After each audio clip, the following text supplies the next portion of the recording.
All right, here he is for my money, Michael, the most well-rounded fighter in this division, a true mixed martial artist at his core, and he believes he'll have a lot of advantages in this matchup tonight. Everyone talked about him being well-rounded. It's unbelievable to watch a guy that can do everything across the board at such a high level. Yeah, he's comfortable wherever the fight goes. Maybe he'll grapple tonight, maybe he'll strike. Makes him a hard guy to prepare for.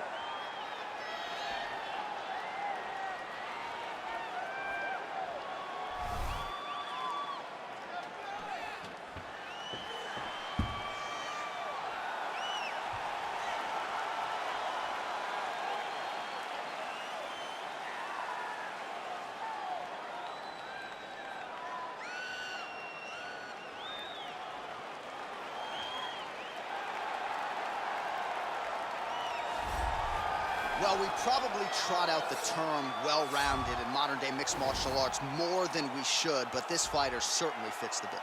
Oh, 110%. He can do everything inside the octagon. Where he is most comfortable is inside of that 8-sided structure, where most men are terrified of being. But for this gentleman, he only wants to be there. When you try to wrestle him, he's able to defend takedown. If you dare stand and strike with him, he can knock you out. He's got all the tools necessary to become a UFC champion. His first martial art, mixed martial arts, and that's not always the case. He believes that he should have a lot of advantages in this matchup tonight. Our tale of the tape for this, our main event of the evening.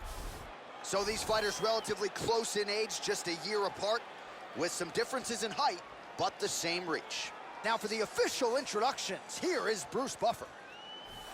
Ladies and gentlemen, this is the main event of the evening. And when the action begins, our referee in charge of the octagon is Herb Dean. And now, this is the moment UFC fans around the world have been waiting for.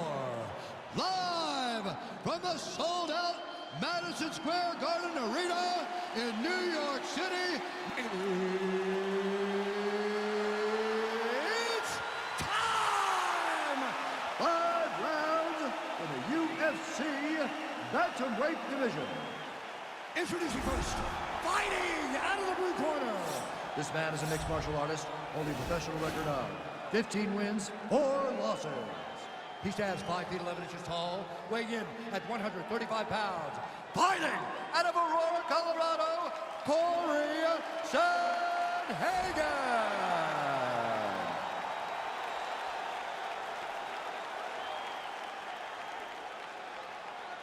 And now introducing his opponent, fighting out of the red corner. This man is a mixed martial artist, holding a professional record of 20 wins, 7 losses, and 1 draw. He stands 5 feet 8 inches tall, weighing in at 135 pounds. Marlon Vera!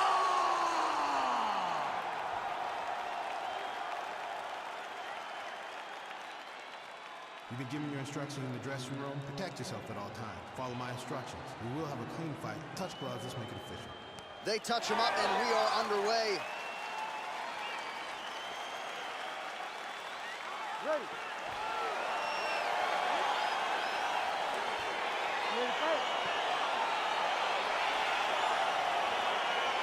All right, so the fight is underway. We will see how it plays out. It's a pick'em fight according to Las Vegas, and really hard to think of a weakness that we have seen on film from either guys in their UFC careers. I feel like both of these guys are the top of the food chain.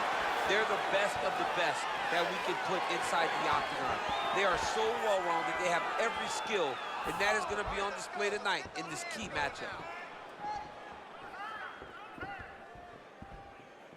Opens with the left hand and lands flush. Big punch lands over the top. How's he going to follow this one? These guys throwing early. All right, so a nice straight. That's a perfect scramble right there. Beautiful transition. Now he gets a more dominant position with the underhook. He is going to start to drive these over and over. You got to be careful here. You got to move. Lands with a right hand. Look at him whip his hip into that kick. All right, he'll engage in a single collar tie. Man, he's timed his shots nicely. It's like Tom Brady out there. He hasn't missed the target. I mean, you insist on bringing in Tom Brady. Stop, John, stop. Oh, that's a nice strike.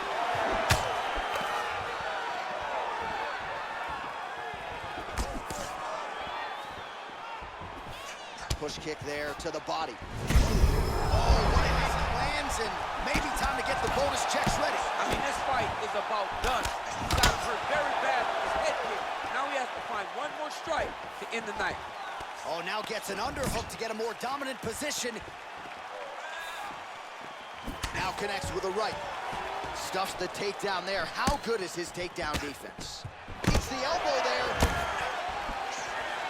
Big kick lands.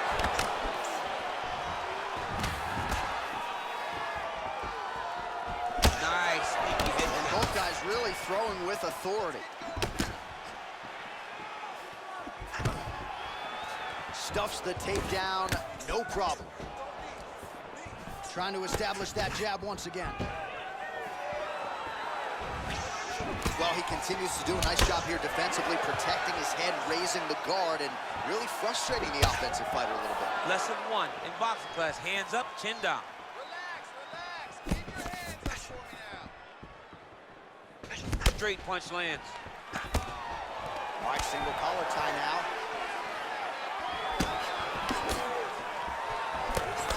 Look at how he turns his hip into that leg kick. And he switches to southpaw here yet again. Real sneaky body kick. Oh, collar tie. When you're in the clinch, you can pull down on the head and land these beautiful punches to the head. And he lands the knee to the body now. The horn sounds for the end of round 1. All right, so let us now check out some of the action in that round, DC. There was a whole lot of it, including a stunner upstairs that nearly closed the show. It was a lot of action. It was back and forth action, but the big moment was that big strike to the head that landed, that put him on wobbly legs, and in survival mode, luckily he made it to the end of that round. And relax. Watch him look to finish this one. You have to put the pressure on this guy. Move forward behind head movement. Keep your jab nice and long. You ready to fight? Ready. Second round underway.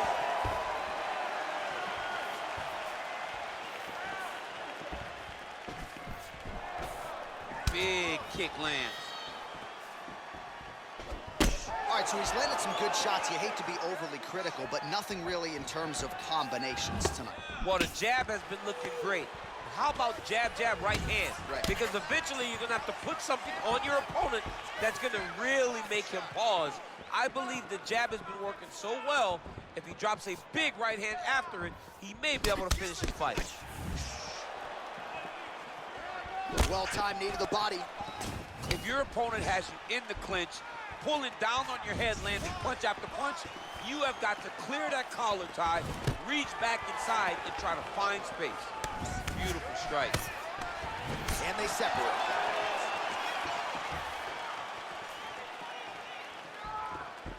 Just misses there with the left.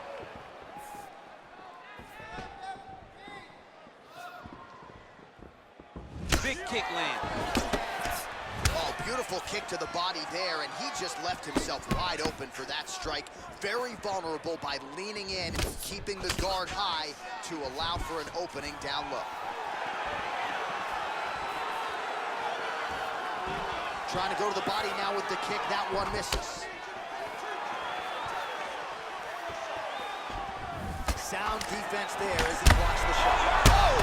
What a fantastic strike to throw at the exact right moment. He deserves this moment. Go finish his fight. All right, bottom fighter here, maybe looking to hip escape, DC.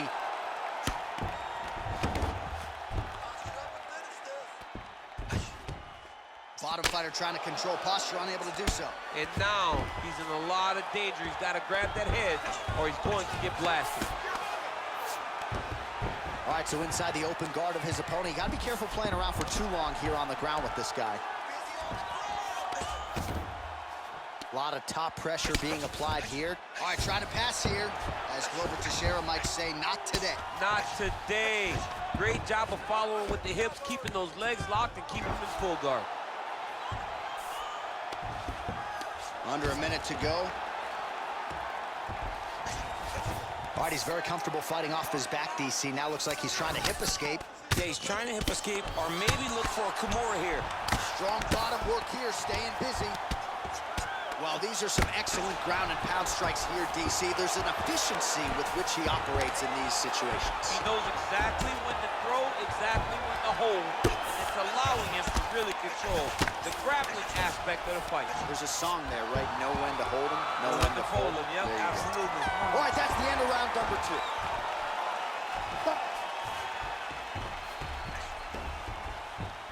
All right, let's now look back at some of the action from that round. He went headhunting, landed, nearly got the finish, too. A lot of coaches tell you don't headhunt.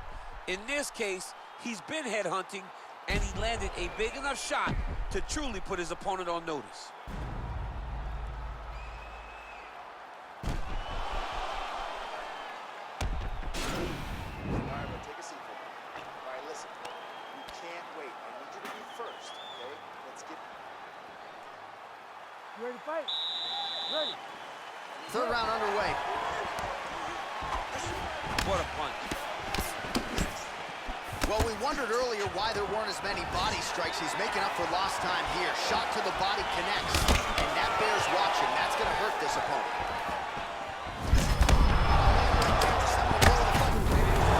It was absolutely perfect, John. Great placement on that uppercut.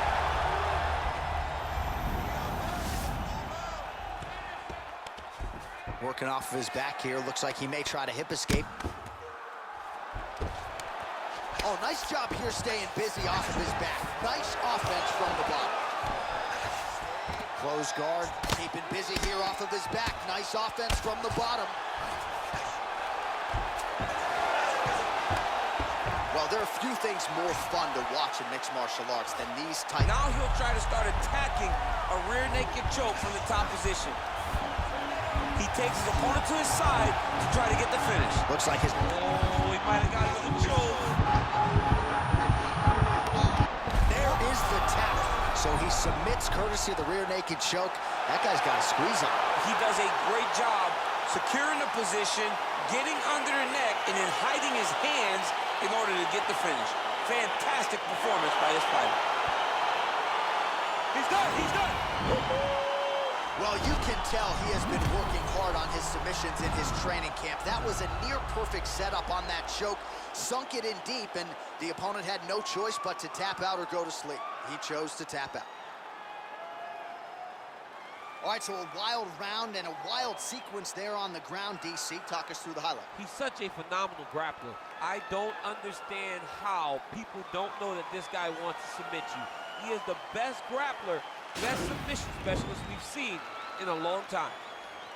Ladies and gentlemen, referee Herb Deans called a stop to this contest at 1 minute, 51 seconds of the third round, declaring the winner by tap out, Cory Sandhagen. Well, the celebration is on in his corner, and hard to blame these guys, sort of waiting to exhale, get a huge win tonight, and not just the win, but they get it by submission. They knew what they had in front of them. They knew how tough a competitor his opponent was, but they also knew that if they could get this fight to the ground, they could find a submission. They